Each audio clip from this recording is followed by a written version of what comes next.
Hi everyone, welcome to chemistry knowledge by Jyoti. Guys, आज हम BSc part first का एक टॉपिक एरीन एवं एरोमेटिकता पढ़ने वाले हैं। गाइज, हम देखेंगे एरीन हाइड्रोकार्बन और एरोमेटिक और एलिफेटिक हाइड्रोकार्बन किसे कहा जाता है। सबसे पहले देखिएगा एरीन हाइड्रोकार्बन क्या होता है। हाइड्रोकार्बन कार्बन और हाइड्रोजन से बनी जो संरचना होती है उसे हाइड्रोकार्बन कहा जाता है। ये हाइड्रोकार्बन जिनमें एलिफेटिक और एरोमेटिक दोनों इकाइयाँ उपस्थित होती हैं तो उन्हें एरीन कहा जाता है। गाइस, इसमें बोला गया है कि हाइड्रोकार्बन में एलिफेटिक और एरोमेटिक दो प्रकार के वर्ड्स की यहाँ पे बात की है, दो प्रकार के हाइड्रोकार्बन्स की बात की है। अब हमें देखना है कि एलिफेटिक और एरोमेटिक क्या होता है। गाइस देखिएगा, एलिफेटिक हाइड्रोकार्बन किसे कहा जाएगा, जिसमें कार्बन और हाइड्रोजन से खुली हुई संरचना बनती हो उसे एलिफेटिक हाइड्रोकार्बन कहा जाता है। मीन्स कार्बन और हाइड्रोजन के बीच में बंध बने होंगे लेकिन संरचना कैसी होगी, बिल्कुल खुली हुई रहेगी, कहीं पे कोई भी चक्रीय संरचना का निर्माण नहीं होगा, तो हम उसे एलिफेटिक हाइड्रोकार्बन कह सकते हैं। एग्जाम्पल के तौर पे मैंने आप लोगों के सामने लिखा है, आप देख सकते हैं ये पूरी कार्बन की एक श्रृंखला बनी हुई है जिसमें साइड में भी कार्बन के समूह जुड़े हुए हैं, लेकिन यहाँ पे कोई भी चक्रीय संरचना नहीं बनी है, तो हम इसे एलिफेटिक हाइड्रोकार्बन कह सकते हैं। गाइस, नेक्स्ट हमारे पास टर्म है एरोमेटिक हाइड्रोकार्बन। एरोमेटिक हाइड्रोकार्बन किसे कह सकते हैं, वे हाइड्रोकार्बन जिनकी चक्रीय संरचना हो और हक्कल के नियम की पालना करते हो उन्हें एरोमेटिक हाइड्रोकार्बन कहते हैं।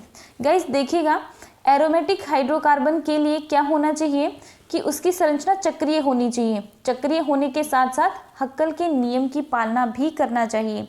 हक्कल का नियम क्या होता है, एरोमेटिक आप किसे कहते हैं, ये हम एक अलग से वीडियो में देख चुके हैं। आप लोग चैनल पर जाकर वीडियो को देख सकते हैं जिसमें मैंने एरोमेटिसिटी नाम देकर वीडियो को बनाया है। गाइस, आप देखना यहाँ से एग्जाम्पल के लिए मैंने लिखा है बेंजीन चक्रीय संरचना है और इसमें यदि आप हक्कल के नियम की बात करेंगे तो हक्कल का नियम भी लागू होता है।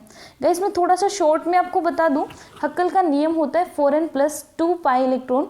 4n+2 पाई इलेक्ट्रॉन का मतलब है n = 0, 1, 2, 3 कुछ भी आप रख सकते हैं। यदि आप यहाँ पे n की वैल्यू 1 रखेंगे तो आपके पास 6 पाई इलेक्ट्रॉन आएंगे और आप बेंजीन में यदि पाई इलेक्ट्रॉनों की संख्या काउंट करेंगे तो 6 पाई इलेक्ट्रॉन ही होते हैं, इसीलिए आप इसे एरोमेटिक कह सकते हैं। इसके बहुत सारे एग्जाम्पल मैंने इनके नाम के साथ लिखे हैं, आप लोग ये देख लीजिएगा। यदि बेंजीन के ऊपर CH3 ऐड किया जाए तो उसे टोलुइन कहा जाता है। यदि बेंजीन पर CH double bond CH2 add किया जाए तो इसका नाम होता है स्टाइरिन। नेक्स्ट देखिएगा, यदि आप दो बेंजीन रिंग को एक बंध के माध्यम से सिंगल बॉन्ड के माध्यम से जोड़ देते हैं तो उसे बाईफेनिल कहा जाता है। यहाँ पे देखिएगा, दो बेंजीन वाले आपस में जुड़ी हैं लेकिन पूरा एक दो कार्बन को कॉमन रखते हुए यहाँ पे जुड़ी हैं तो इसे नेफ्थलीन कहा जाएगा। यहाँ से देखिएगा, तीन बेंजीन वाले आपस में जुड़ी हुई हैं जिसे एंथ्रासीन कहा जाता है। नेक्स्ट आप देखिएगा, यहाँ पे भी तीन बेंजीन वाले जुड़ी हुई हैं, इन्हें फिनेंथ्रीन कहा जाता है।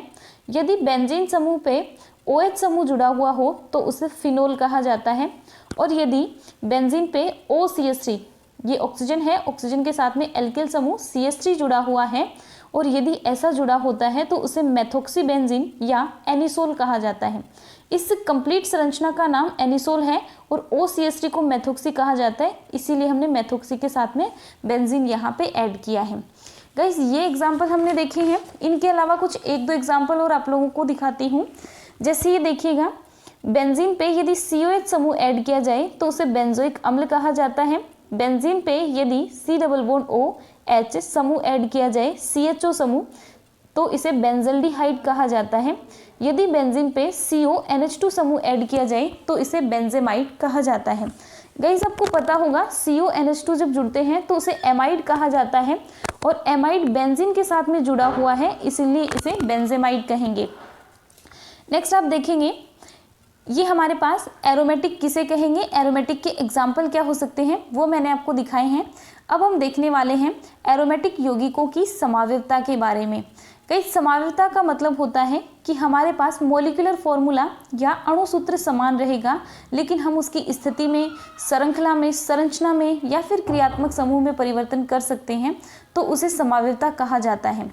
आप देखिएगा यहाँ पे बेंजीन व्युत्पन्न के द्वारा मुख्यतः 3 प्रकार की संरचनात्मक समावयवता प्रदर्शित की जा सकती है, जिसमें से पहली होगी स्थिति समावयवता, दूसरी होगी श्रृंखला समूह समावयवता एंड थर्ड होगी क्रियात्मक समावयवता। अब हम देखेंगे एक एक करके कि इन समावयवता का मतलब क्या होता है और कैसे कैसे हम इनको दिखा सकते हैं। ये सब हम एग्जाम्पल के थ्रू देखने वाले हैं। सबसे फर्स्ट देखिएगा, फर्स्ट है स्थिति समावयवता। स्थिति समावयवता में देखिएगा, बेंजीन वलय में सभी 6 हाइड्रोजन परमाणु को एक प्रतिस्थापी समूह द्वारा प्रतिस्थापित कर दिया जाए तो केवल एक प्रतिस्थापी बेंजीन व्युत्पन्न बनता है। इसका मतलब ये है कि आपके पास बेंजीन है, ये आपने बेंजीन बनाया है। इस बेंजीन में देखिएगा यहाँ पे 6 हाइड्रोजन होते हैं, प्रत्येक कार्बन के पास 1 हाइड्रोजन होता है और टोटल हाइड्रोजन की यदि बात की जाए तो टोटल 6 हाइड्रोजन होते हैं। अब इन 6 हाइड्रोजन में से किसी एक हाइड्रोजन का प्रतिस्थापन मान लो किसी प्रतिस्थापी समूह द्वारा कर दिया जाता है। ये बेंजीन है और इसका ये हमने एक प्रतिस्थापी समूह लिया है X, जिसके द्वारा हाइड्रोजन का प्रतिस्थापन कर दिया। अब ये एकल प्रतिस्थापन करने के बाद यहाँ पे यदि आप देखेंगे तो इसके अलावा कोई और स्थिति संभव नहीं हो सकती है। यदि आप इस वाले पे ऐड करेंगे तो भी एक ही बात रहेगी, इस वाले पे करेंगे तो भी एक ही बात रहेगी, क्योंकि 6 के 6 हाइड्रोजन कैसे होते हैं, एकदम समान ही होते हैं। समान होने के कारण किसी भी हाइड्रोजन को यदि आप रिप्लेस करते हैं प्रतिस्थापी समूह द्वारा तो उससे कोई भी फर्क नहीं पड़ने वाला है, केवल इसकी एक ही स्थिति संभव होगी। यही यहाँ पे लिखा गया है कि एक प्रतिस्थापी द्वारा प्रतिस्थापित किया जाए तो केवल एकल प्रतिस्थापी बेंजीन व्युत्पन्न बनता है। ये एकल वर्ड पे ध्यान दीजिएगा, एकल का मतलब है कि केवल एक ही संरचना यहाँ पे बनने वाली है। गाइस नेक्स्ट देखिएगा इसी में, लेकिन 2 प्रतिस्थापी समूह जुड़ने पर 3 स्थिति समावयवी बनते हैं। यदि हम किसी 2 हाइड्रोजन का प्रतिस्थापन यहाँ से करवा दें तो 3 समावयवी बनना संभव हो सकता है। वो कैसे होगा ये देखिएगा एग्जाम्पल के थ्रू। ये एग्जाम्पल मैंने लिखा है जिसमें 2 हाइड्रोजन का प्रतिस्थापन X समूह या फिर प्रतिस्थापी समूह द्वारा करवाया गया है। तो यहाँ पे आप देखेंगे दोनों प्रतिस्थापी समूह पास पास वाले कार्बन से हाइड्रोजन को प्रतिस्थापित कर रहे हैं। यदि पास पास वाले से करेंगे तो हम इसे यदि कार्बन नंबर 1 देते हैं तो ये वाला 2 होगा, इससे आगे 3, 4, 5, 6 इस प्रकार से नंबरिंग होगी। तो आप देख सकते हैं कि 1 और 2 स्थिति पे क्या जुड़ा हुआ है, प्रतिस्थापी जुड़ा हुआ है। ऐसे समूह को ऑर्थो समूह या फिर 1-2 कहा जाता है। नेक्स्ट आप देखेंगे ये सेकंड इसकी संरचना बनी है जो कि इसी का समावयवी है। आप देख पाएंगे मैंने आपको कहा था कि समावयवी का मतलब होता है कि मॉलिक्यूलर फॉर्मूला तो सेम रहेगा लेकिन हम उसकी संरचना में परिवर्तन करेंगे। तो आप देखेंगे यहाँ पे ये बेंजीन है और बेंजीन के साथ में 2 X जुड़े हुए हैं, इसमें भी सेम ही बात थी, लेकिन इसमें यहाँ पे स्थिति में परिवर्तन है। वहाँ पे 1 और 2 पोजीशन पे था, इस पे यदि आप देखेंगे तो ये 1, ये 2, ये 3, 4, 5, 6। तो यहाँ से आप देख पाएंगे 1 वाली पोजीशन पे और 3 वाली पोजीशन पे X समूह जुड़ा हुआ है। मीन्स इस वाली से ये जो हमने पहले बनाई थी ऑर्थो वाली से इसकी संरचना भिन्न होती है। इसे मेटा भी कहा जाता है, मेटा या 1-3 कह के आप इसे लिख सकते हैं। नेक्स्ट आप लिखेंगे ये वाला एग्जाम्पल आप देख रहे हैं, ये इसी का एक समावयवी बना है। आप देख पाएंगे इस बार यदि हम नंबरिंग करते हैं तो आप देखेंगे कि 1 और 4 पोजीशन पे हमें X ग्रुप मिला है, 1 और 4 पोजीशन पे हमें प्रतिस्थापी समूह मिला है जिसे हम पैरा समूह या फिर पैरा प्रतिस्थापी भी कह सकते हैं। गाइस ये होती है स्थिति समावयवता, मतलब आप स्थिति में परिवर्तन करके कितने समावयवी बना सकते हैं उसे स्थिति समावयवता कहा जाता है। गाइस नेक्स्ट हमें देखना है, देखिएगा समावयवता के 3 प्रकारों में पहला स्थिति समावयवता था, अब दूसरा हमें श्रृंखला समूह समावयवता के बारे में देखना है कि श्रृंखला समूह समावयवता किसे कहा जाता है। तो गाइस यहाँ से देखिएगा बेंजीन में उपस्थित पार्श्व श्रृंखला द्वारा श्रृंखला समावयवता प्रदर्शित की जाती है। पार्श्व श्रृंखला द्वारा मीन्स बेंजीन के ऊपर अलग से कुछ समूह जुड़ा हुआ होता है तो उसी समूह के से हम श्रृंखला समावयवता का प्रदर्शन कर सकते हैं। एग्जाम्पल के तौर पे आप लोगों के सामने लिखा गया है, यहाँ पे बेंजीन है, बेंजीन पे प्रोपेन जुड़ा हुआ है। अब प्रोपेन को जब प्रतिस्थापी के रूप में यूज़ किया जाता है तो उसे प्रोपिल कहा जाता है। तो आप इसका नाम लिख सकते हैं प्रोपिल बेंजीन। प्रोपिल बेंजीन आपने यहाँ पे बनाया है। अब आप क्या कर सकते हैं, सिंपल प्रोपेन जब आपने लिखना था तो आपने कुछ ऐसा लिखा होगा CH3 CH2 CH3। अब हमें इस पे बेंजीन ऐड करनी है, तो बेंजीन ऐड करने के लिए क्या करेंगे, यहाँ से एक हाइड्रोजन को कम करेंगे और इसके साथ में हमने क्या ऐड कर दिया, बेंजीन ऐड कर दिया, तो हमारे पास प्रोपिल बेंजीन का निर्माण हो गया। गाइस अब देखिएगा, दूसरी पॉसिबिलिटी आपके पास ये थी कि इस बार यहाँ से हाइड्रोजन कम ना करके आप यहाँ से एक हाइड्रोजन कम करेंगे और इसके साथ में बेंजीन समूह ऐड कर देंगे। तो आप देखना ये वाली संरचना बनेगी CH3 CH CH3, CH के साथ में जुड़ा हुआ है बेंजीन। इसे कहा जाता है आइसोप्रोपिल बेंजीन। या ये एक दूसरे के श्रृंखला समावयवी बने हैं और ये जो यौगिक हैं इनके द्वारा श्रृंखला समावयवता प्रदर्शित की जाती है। तो गाइस ये था हमारे पास दूसरा टाइप समावयवता का। अब हमें नेक्स्ट डिस्कस करना है क्रियात्मक समूह समावयवता के बारे में। अब हम देखेंगे कि क्रियात्मक समूह समावयवता किसे कहा जाता है और किस प्रकार के एग्जाम्पल इसके बन सकते हैं। तो गाइस देखिएगा, यहाँ पे क्रियात्मक समावयवता के लिए किसी बेंजीन व्युत्पन्न के विभिन्न समावयवियों में भिन्न भिन्न क्रियात्मक समूह उपस्थित होने पर वे समावयवी क्रियात्मक समूह समावयवी कहलाते हैं और जिनके द्वारा क्रियात्मक समूह समावयवी बनाए जाएंगे वो ही क्रियात्मक समावयवता प्रदर्शित करते हैं। एग्जाम्पल के तौर पे देखिएगा, C7H8O, ये हमारे पास एक मॉलिक्यूलर फॉर्मूला हमें मिला है और इससे हमें संरचनाएं बनानी है।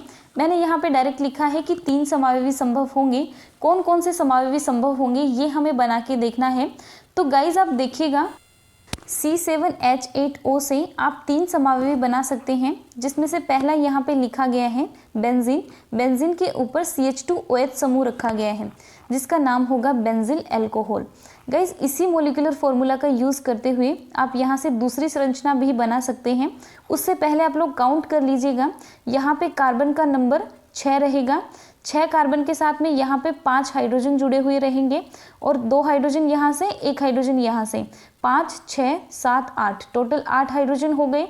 कार्बन हमें 7 रखने हैं, 6 तो इस बेंजीन वलय में है, 1 कार्बन यहाँ से है, 7 कार्बन हो गए। नेक्स्ट आप देख सकते हैं 1 ऑक्सीजन था, जो कि ऑक्सीजन हम यहाँ पे OH के तौर पे रख रहे हैं। गाइस नेक्स्ट देखना, इसकी ये जो हमने संरचना बनाई है CH3OH लगा के बेंजीन पे, इसमें भी आप काउंट करके देखेंगे तो आपको पता चलेगा कि हमारा मॉलिक्यूलर फॉर्मूला सेम ही है। आप लोग चाहे तो मैं काउंट करके दिखा सकती हूँ। यहाँ पे टोटल 7 कार्बन है, 6 कार्बन बेंजीन रिंग के, 1 कार्बन यहाँ से है, C7 हो गया। अब हम हाइड्रोजन काउंट करेंगे, 1 2 3 4, ये 4 हाइड्रोजन यहाँ से होंगे, 3 यहाँ से है, 4 3 7 और 1 हाइड्रोजन यहाँ से, ये हमारे पास 8 हाइड्रोजन हो गए और 1 ऑक्सीजन यहाँ पे जुड़ा हुआ है, तो इसे ये बन गया है हमारे पास C7H8O। इस प्रकार से आप इसकी तीसरी संरचना भी बना सकते हैं जो एनिसोल होता है। ये आप यहाँ से देख लेंगे कि इस प्रकार से इनके द्वारा 3 समावयवी संभव हो सकते हैं। गाइस नेक्स्ट एग्जांपल मैंने आपके सामने लिखा है C7H6O2। आप लोग चाहें तो खुद से प्रैक्टिस कर सकते हैं, खुद से इसकी संरचना बनाकर देख सकते हैं। देखिएगा इसमें 2 प्रकार के समावयवी संभव हो सकते हैं। ये मैंने लिखा है बेंजीन, बेंजीन के ऊपर COOH समूह ऐड किया गया है, मीन्स बेंजोइक अम्ल यहाँ पे बनाया है। नेक्स्ट यहाँ पे देखिएगा, ये यहाँ पे बेंजीन समूह है, बेंजीन पे OH और CHO समूह रखा गया है। आप लोग यहाँ से देख सकते हैं काउंट करके, जब आप काउंट करके देखेंगे तो आपको यहाँ से दिखेगा कि दोनों का मॉलिक्यूलर फॉर्मूला C7H6O2 ही रहता है। इस प्रकार से आप क्रियात्मक समावयवता बेंजीन प्रतिस्थापियों में दिखा सकते हैं। गाइस नेक्स्ट एग्जांपल और लिखा है मैंने, जो आप लोग चाहें तो खुद से प्रैक्टिस कर लीजिएगा। C7H9N, इसकी कितनी संरचनाएं बन सकती हैं? टोटल 3 समावयवी बनेंगे। 3 समावयवी क्या क्या बने हैं? पहला लिखा गया है बेंजीन, बेंजीन के ऊपर है CH2NH2 जिसे बोला जाता है बेंजिल एमीन।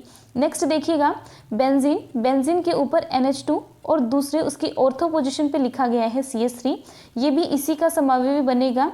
और लास्ट में मैंने लिखा है बेंजीन, बेंजीन पे रखा गया है NHCH3। इन तीनों में यदि आप काउंट करके देखेंगे तो तीनों का मॉलिक्यूलर फॉर्मूला C7H9N होगा। इस प्रकार से आप बेंजीन में क्रियात्मक समावयवता दिखा सकते हैं। तो गाइस आई होप आपको वीडियो अच्छा लगा होगा। यदि आपको वीडियो अच्छा लगा है तो लाइक शेयर और सब्सक्राइब ज़रूर कीजिएगा। Thank you so much for watching.